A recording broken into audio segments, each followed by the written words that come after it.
Good morning. Doing another video this morning. We had the weather pass through last night. Sorry for the background music. There's a school across the street from us here, and I think they're doing some kind of party for the 1st of April. Just got the shop opened up. Coming out here to do a cold startup on the Honda. I've had some requests on the forum around the Magnaflow exhaust on the 4-cylinder. This is a catback exhaust. It came off of an 08 Coupe 6.6, full stainless steel. It was a takeoff system. We adapted it to the 4-cylinder. I'm going to go ahead and do a cold start on it for you so we can hear it. And it's recommended you listen through this as earphones or through stereo because the sound does not travel that well through the phone speaker.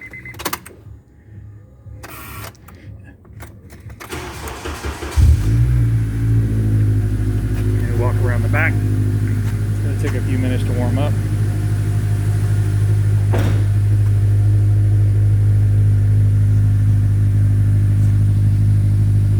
It doesn't have a raspy sound to it. It's kind of very mellow. Magnaflows are like that. I've had them on a couple of vehicles. The first time I've had them on a Honda, usually are on trucks or a hot rod. Yeah, I just had this shop built right before Christmas. Been saving up for quite a few years. It's a the inside is 30 by 40. The outside overcover is 20 by 30. The whole building footprint is 30 by 60 by 14. The center is about 19 foot. That's my project. I'll be starting probably later this year or next year. It's a 63.5 Galaxy Fastback 390 XL 4-speed. I'm going to build a nostalgia stock car. I did one back in 2013, and I've been saving up parts for that. And that's kind of the parts row there. And then I've got roll bar and wheels and tires for it, and a bunch of other parts that go in that car. But the Honda kind of took over. I was going to work on the Galaxy, and I decided to start working on the Honda. And I got my side-by-side there, my friend's golf cart. And this is the man cave. Still waiting to get electricity put in. Right now I got some extension cords and some power going to it. The idle's coming down now, so it takes a few minutes. Right now it's about 1200.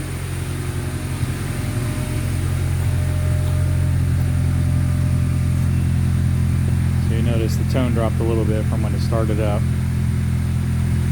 I let it get to full warm-up idle. It takes probably, I'm thinking 2-3 minutes to get to full warm-up idle. And then I'll do a couple of revs on the accelerator just to hear a little sound.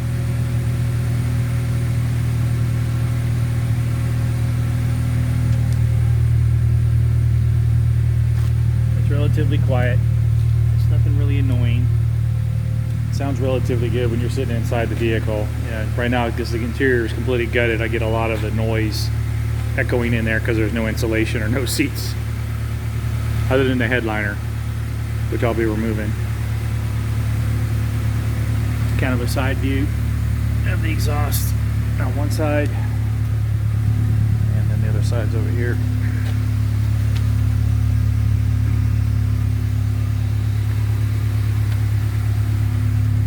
Check the RPMs on this now, see where we're at.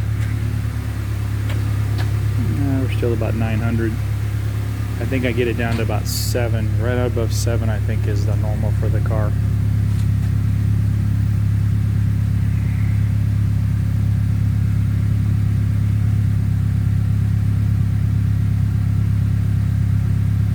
Then you'll hear the tone change a little bit on it as the RPMs drop to normal idle speed.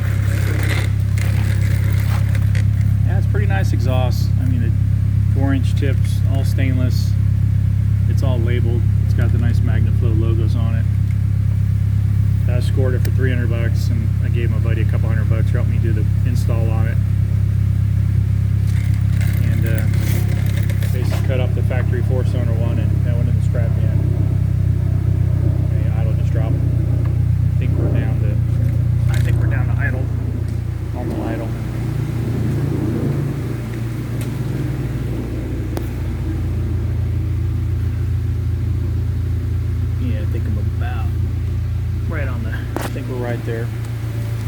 couple revs real quick here. I don't know how well this is going to sound, but let's see what I can do here.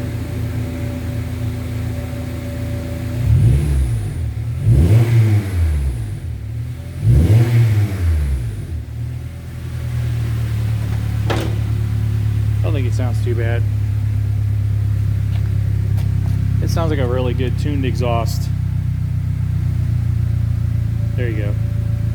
It just dropped down to really nice idle tone now. So you can barely hear the exhaust running unless you're standing back here. So I think it's just a different way to approach the exhaust. I know there's big questions around different exhausts for the sedans. This is a 4-cylinder automatic, but the basic body style chassis is always going to be the same regardless if it's 6-cylinder automatic, 6-cylinder manual, in the same 7th gen, because the way they designed the floor pan and the rear seat area and the trunk pan. You're going to have the Y adapter, I guess, between the back where the spare tire well is. So it's feasible if you can find a takeoff exhaust, even if you can get one off even if you can just get the mufflers mounted onto a standard V6 exhaust. And this one has no resonator on it, so it's basically downpipe to factory catalytic converter going to the standard flange. Then it's sleeved from I think the factory exhaust is like a 1 inch and 7, it might be 1 inch and 3/4, and we sleeved over with a 2-inch, I think it was a 2-inch pipe that was on the Magnaflow exhaust, which the stock exhaust on the Magnaflow catback I think is 2.5, so it was stepped down a little bit. So it sounds pretty good. Right now it's just idling, and it's you know, it's a comfortable sound. It's nothing annoying in your ears. So but when you accelerate, you're going to hear a little bit of that tone, and I'll be curious when I get the car completely put together and all the insulation back in and the carpet in the trunk, what exactly sound I'm going to hear on the car. All right, that's just an update on the progress. I'm fixing to pull the car out and put it in the overhang. I'll walk over here and show you the outside area. This is where my lift's going to be going outside. So this is the outside covered area. We live on basically because I'm on a farm, we have horses on here. That's my old shop I worked out of. Big old pasture. This is a 20 by 30 slab. That's the ceiling. Dead center in the middle is a 3-foot wide, 12-inch deep concrete slab we put in here for the lift. I've got a 12,000 pound 2-post that's already been paid for. We're waiting to have the electricity put in. So I have a lift put in here to be able to lift the cars and lift the big trucks too, because I've got a pretty good sized truck. My buddy's got one too, and I want a capability to I'd rather over-engineer the lift than have under-engineer the lift. But I figured I'd share that with you. It's my beer fridge, yet to be powered up yet. I did a crazy holographic purple metal flake paint job on it. It was white. I got bored one day and sprayed it out, so it sparkles like crazy in the sunlight. But get a close up of it. You can see the flake in it. It's bananas. But all right, well, I'm gonna check out now and start working on my car. I've got to start doing the body work on I talked about in another video, is the corners here, the 2 corners up here, the corner down here, and a little bit on the door trim molding. I got to fill. Alrighty, later.